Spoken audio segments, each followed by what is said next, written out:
Cordial saludo para todos, 19 de septiembre de 2024, 4 de la tarde. A esta hora llegamos con la información, les contamos.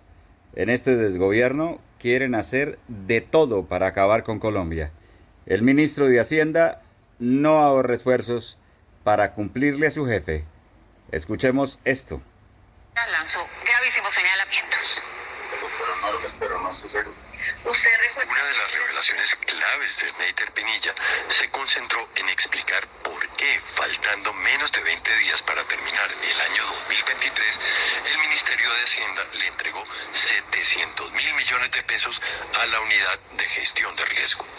¿Qué significa dentro de la resolución a través de la cual el ministerio le hace la transferencia de los 700.000 millones de pesos a la UNGRD? Allí donde dice la transferencia de los 700.000 millones de pesos con destinación específica y previo concepto del ministro de Hacienda. El previo concepto es un acta de comité que está aprobada por el director del DAPE y el ministro Bonilla para aprobar los recursos de cómo se va a invertir estos 700.000 millones de pesos. Lo que hizo en ese momento fue estar ahí, el ministro está ahí y el ministro me hace así. El señor Pinilla levanta el dedo pulgar No, de que el señor ministro Ricardo Bonilla levantó la mano derecha con el pulgar derecho erguida en símbolo de aprobación. Pinilla relató que en esa videollamada también estaba la entonces asesora del ministro de Hacienda, María Alejandra Benavides, otra de las protagonistas de la investigación de la Fiscalía. Me muestra así a la muchacha que estaba ahí al lado, que en ese momento no sabía quién era. Ya después sé que es María Alejandra Benavides. Y ella también me saluda. Según Pinilla, el ministro Bonilla designó a su asesora, María Alejandra Benavides, como su enlace para estar pendiente de la adjudicación de los contratos y le envió su contacto. Ese mismo 15 de diciembre, apenas me envía el celular, de una vez yo le escribo. La fiscal de una le escribe, le dijo, hola doctora, te escribe Snyder Pinilla, me dice hola, buenas tardes. Yo le digo, el director de manejo de la ONG, el ministro que montó contigo para un tema. Sí, señor, de Cotorra, Salado y Saravena. Y entonces ella me dice arriba, ¿hay forma de que les mandemos un mensaje de que se están moviendo los contratos? Sí. Entonces yo le dije, déjenme los 3 contactos de cada municipio y yo ya me organizo los temas. De acuerdo a su testimonio en la Fiscalía, durante las siguientes semanas, María Alejandra Benavides estuvo presionándolo con comunicaciones constantes para averiguar por el estado de los contratos. María Alejandra me escribe el 21 de diciembre. Buenos días, ¿cómo está? Yo le digo, hola doctora, ¿cómo estás? Bien. Yo le dije, muy bien, gracias. Quería preguntarte cómo van los temas. ¿Has tenido algún avance? Yo le digo, ya, los 3 municipios enviaron algo de información. Está pidiendo corregir unas cosas. En poder de la Fiscalía están decenas de chats como estos, en los que queda en evidencia la permanente comunicación entre el ex subdirector de gestión de riesgo y la ex asesora del ministro de Hacienda. Durante uno de los interrogatorios, la Fiscalía buscó establecer el rol exacto que pudieron tener el ministro y su asesora.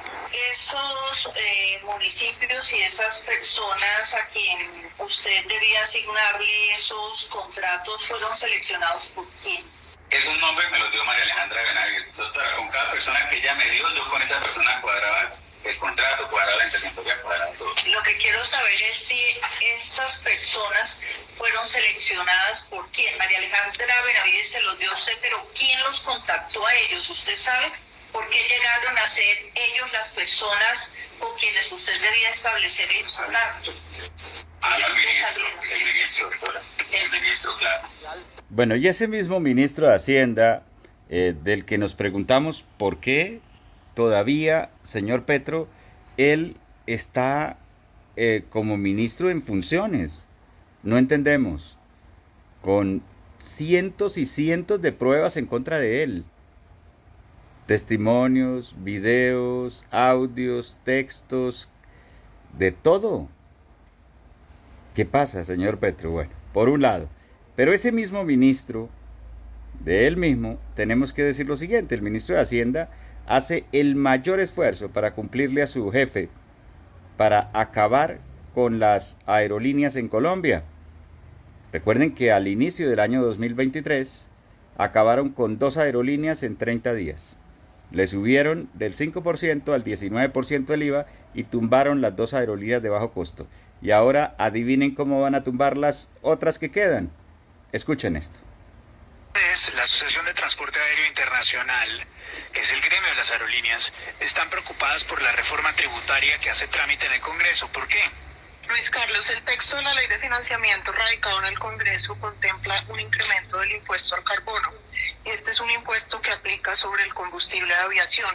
En esta oportunidad se está planteando un incremento del 200% de este impuesto que podría terminar por encarecer el servicio público de transporte aéreo.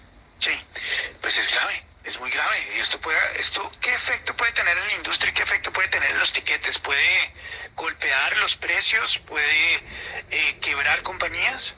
El combustible de aviación representa más del 35% de los costos de una aerolínea en Colombia. Este es un rubro, por ejemplo, que se paga en dólares. Entonces, obviamente, con la devaluación, su impacto en la estructura de costos de las aerolíneas es mayor.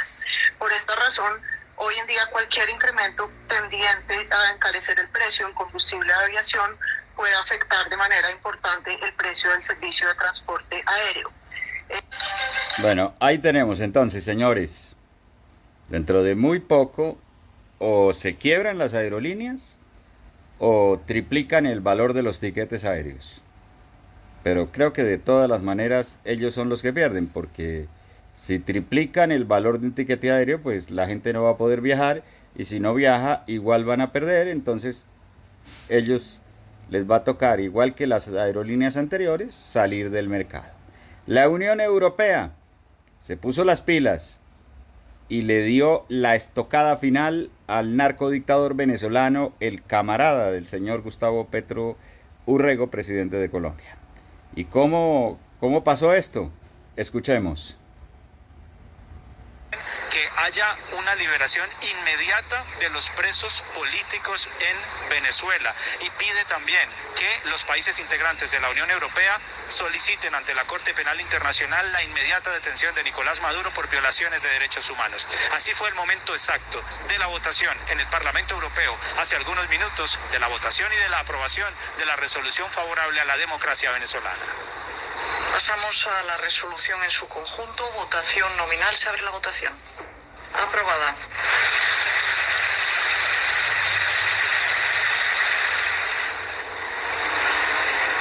Es un documento extenso, un documento profundo y un documento que deja sentadas las bases de lo que podría ser en un futuro inmediato la aprobación por parte de 27 países, toda la Unión Europea unánimemente